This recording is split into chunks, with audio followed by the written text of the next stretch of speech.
ముఖ్యమంత్రి రేవంత్ రెడ్డి గారు ఇప్పటికే 2,70,000 కోట్ల రూపాయల అప్పులు తీసుకొచ్చి కాంట్రాక్టర్లకు, అందులో స్పెసిఫిక్ గా 3-4 మంత్రులుగా ఉండి కాంట్రాక్ట్ చేస్తున్న వాళ్ళకే లేదా ఆంధ్ర సంబంధించిన కాంట్రాక్టర్లకు 10-12% నుండి 30% కమిషన్ ఇచ్చిన వాళ్ళకే వేలల్లో కాంట్రాక్ట్ బిల్లులు ఇవ్వడం జరుగుతూ ఉంది.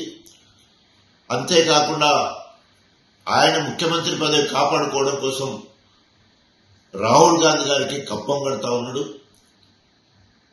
అంతేగాని ఇప్పటి వరకు 23 నెలల్లో ఒక్క కొత్త ప్రాజెక్టు కోసము మంజూరు ఇవ్వలేదు, తట్టెడు మట్టి తీయలేదు.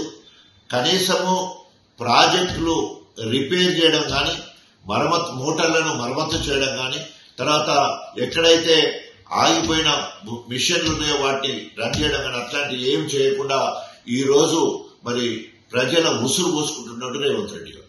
జూబ్లీ హిల్స్ లో జరుగుతున్న బై ఎన్నికల్లో మరి మాగంటి సునీత గోపీనాథ్ విజయము నల్లేరు మీద నడకలాగానే కనిపిస్తా ఉన్నది. నిన్నటి రోజున అనేక దళిత వాడళ్లలో దళిత క్రైస్తవులకు సంబంధించిన వారితో సమావేశమై మాట్లాడినప్పుడు ఈ 23 నెలల కాలంలో దళితులకు ఇచ్చిన ఏ ఒక్క హామీ నెరవేరలేదు. చేవెళ్లలో ఎస్సీ డిక్లరేషన్ అని మరి ఆనాడు సోనియా గాంధీ గారితో ఆ డిక్లరేషన్ చేయించి ఇప్పటి వరకు ఒక్కటంటే ఒకటి దళితులకు గాని దళిత క్రైస్తవులకు సంబంధించిన ఒక్క అంశాన్ని కూడా ఇప్పటి వరకు నెరవేర్చలేదు. క్రిస్మస్ పేరు మీద ప్రేమ విందు, అదేవిధంగా 2 లక్షల మందికి మరి దుస్తుల కార్యక్రమాన్ని నిలిపివేయడం జరిగింది. ఆనాడు దళితులకు దళిత క్రైస్తవులకి మరి క్రిస్టియన్ ఫైనాన్స్ కార్పొరేషన్ ద్వారా, మైనార్టీ ఫైనాన్స్ కార్పొరేషన్ ద్వారా మరి 80% సబ్సిడీ, 20% మార్జిన్ మనీతోటి అనేక రుణాలు కూడా ఇవ్వడం జరిగింది. అదేవిధంగా అనేక మందికి దళిత బంధు ఇవ్వడం జరిగింది.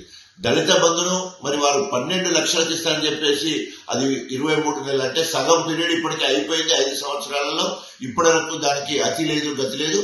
అదేవిధంగా బతుకమ్మ చీరలు మాయమైపోయినాయి. మైనార్టీలకు సంబంధించిన, ముస్లింలకు సంబంధించిన రంజాన్ సందర్భంగా ఇచ్చే ఇఫ్తార్ విందు ఎక్కడ కూడా ఇచ్చే పరిస్థితి లేదు. అదేవిధంగా వాళ్ళకు కూడా మరి బట్టలు పెట్టే పరిస్థితి ఉండే, అది కూడా లేదు. తర్వాత బతుకమ్మ ఆనవాళ్ళు ఎక్కడ లేకుండా ఈ రోజు 1 కోటి మంది మహిళలకు చీరలు ఇస్తారని చెప్పేసి మరి అనేక సార్లు కష్టం ఉన్నా కూడా బీఆర్ఎస్ ప్రభుత్వం ఇచ్చింది.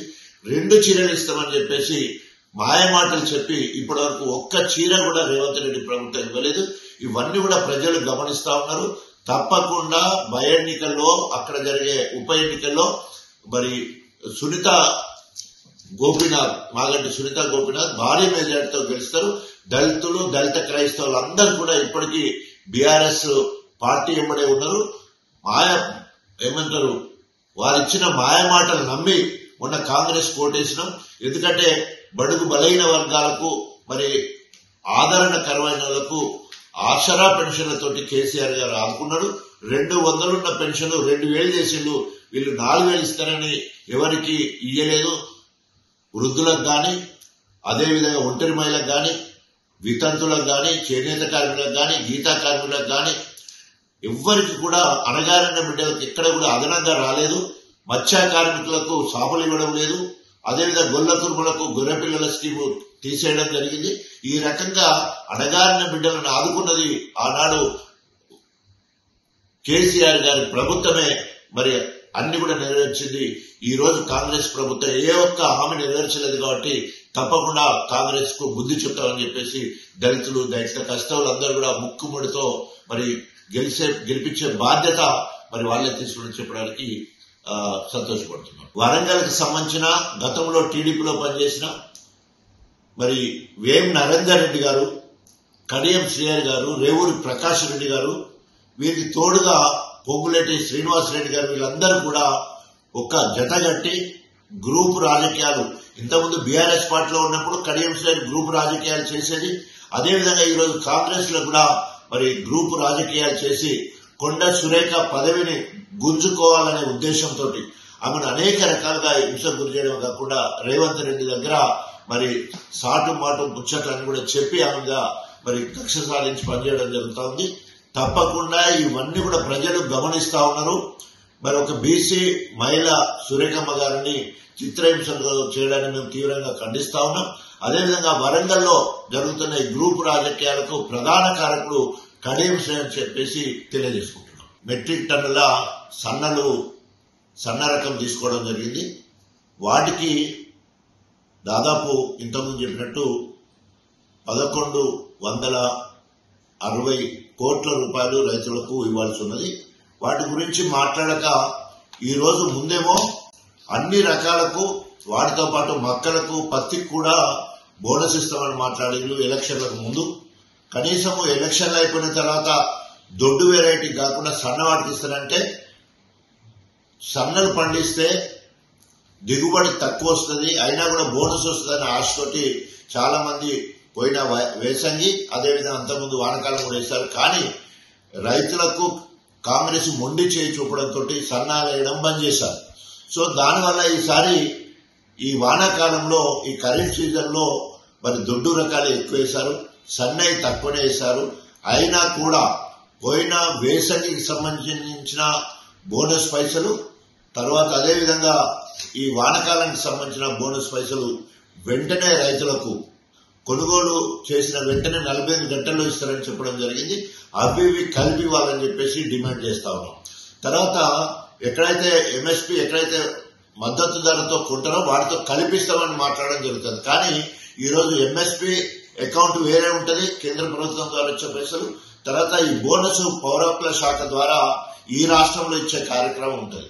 సో కాబట్టి రెండు సపరేట్ అకౌంట్ ద్వారా వస్తాయి. కాబట్టి దయచేసి ఇంకా రైతులను మభ్యపెట్టి మరి ఇంకా మోసం చేయాలని చూస్తే రైతులందరూ తిరగబడతారని చెప్పేసి హెచ్చరిస్తూ, ఇప్పటికీ మరి వర్షాలు ఎక్కువగా రావడం వల్ల పత్తి దిగుబడి తగ్గిపోయింది.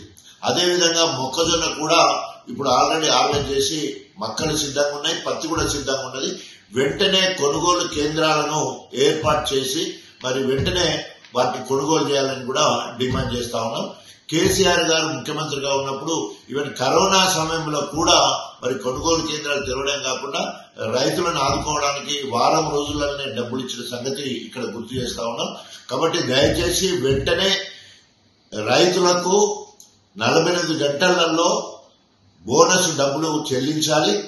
ఒకవేళ కనుక ప్రభుత్వం చెల్లించకపోతే అక్కడ ఉత్తమ్ కుమార్ రెడ్డి గారు గణపురం నియోజకవర్గం కడియం శ్రేణి బాధ్యత వహించాలని హెచ్చరిస్తా ఉన్నాం. రేవంత్ రెడ్డి ప్రభుత్వంలో ప్రత్యేకంగా మహిళా మంత్రి బీసీ మంత్రి అయిన కొండ సురేఖ గారిని టార్గెట్ చేసి ఆమె మంత్రిత్వ శాఖలో ఇతరులు జోక్యం చేసుకోవడమే కాకుండా ఈరోజు ఆమెను అనేక రకాలుగా చిత్రహింసలకు గురి చేసే పరిస్థితి, మానసిక క్షోభకు గురి చేస్తున్నట్టు స్వయంగా కొండ సురేఖ గారి కూతురు సుస్మితా పటేల్ గారు మరి తీవ్రంగా విమర్శించడం జరిగింది.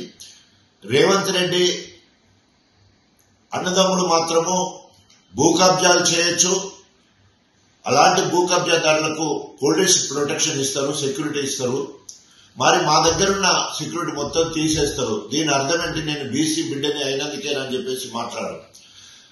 అంతేకాకుండా ఈరోజు స్వయంగా రేవంత్ రెడ్డి గన్ ఇచ్చి బెదిరించమని పంపించడానికి కూడా ఒక తీవ్రమైన ఆరోపణ చేయడం జరిగింది. అంతేకాకుండా రోహన్ రెడ్డి రేవంత్ రెడ్డి అనుచరుడు, ఆయన పిస్తోల్ పట్టుకుని ఇద్దరు కలిసిపోతే ఒక సుమంత్రి మాత్రమే బాధ్యత చేసి రోహన్ పేరు ఎక్కడ కూడా చెప్పకపోవడం, ఇది రేవంత్ రెడ్డి ద్వంద్వ వైఖరికి నిదర్శనం.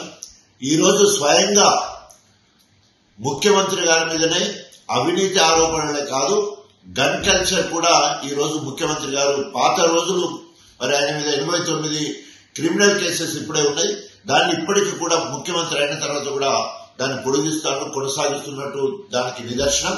వెంటనే కేంద్ర ప్రభుత్వం జోక్యం చేసుకొని దీని మీద సమగ్ర విచారణ జరిపించి మరి తప్పకుండా దోషులను శిక్షించాలని చెప్పేసి డిమాండ్ చేస్తాం. తెలుగులో ఫాస్టెస్ట్ న్యూస్ ఇప్పుడు కొత్త అవతారంలో 5 సెకండ్లోనే పూర్తి వార్తా సమాచారం మీ చేతిలో. సోషల్ మీడియా ట్రెండ్స్ మీ కళ్ళ ముందుకే live TV and voice search ఆప్షన్స్తో ఇప్పుడే డౌన్లోడ్ చేయండి. యాప్ లింక్ డిస్క్రిప్షన్లో ఉంది.